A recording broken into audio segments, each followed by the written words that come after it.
وہ عمر بن خطاب رضی اللہ تعالیٰ جنہوں نے دنیا میں اسلام کا جھنڈا بلند کیا، جن کو اللہ کے نبی نے مانگا ہی اسلام کے لیے تھا۔ عمر کس کو کہتے ہیں؟ عمر اسلام کا دوسرا نام ہے، عمر اسلام کی پہچان ہے۔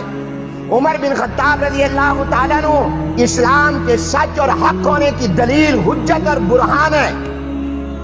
عمر اسلام کا تعارف ہے، عمر چلتا پھرتا اسلام ہے، عمر اسلام کی تعریف ہے، اور عمر دنیا میں اسلام کے غلبے اور کفر کے مٹنے اور ختم ہو جانے کا نشان اور عنوان ہے۔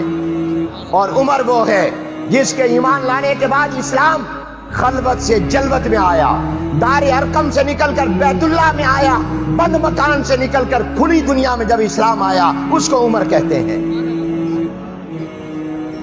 جس کے ایمان لانے کے بعد سب سے پہلے نماز بیت اللہ میں باجماعت ادا کی گئی، جو ایران و شام کا فاتح ہے وہ عمر بن خطاب رضی اللہ تعالیٰ عنہ، جو زمین پر جو کہتا ہے، فرش پر جو کہتا ہے، عرش سے اللہ اس کو قرآن بنا کر نازل کر دیتے ہیں۔ اشرقت نفسی بنور من فؤادی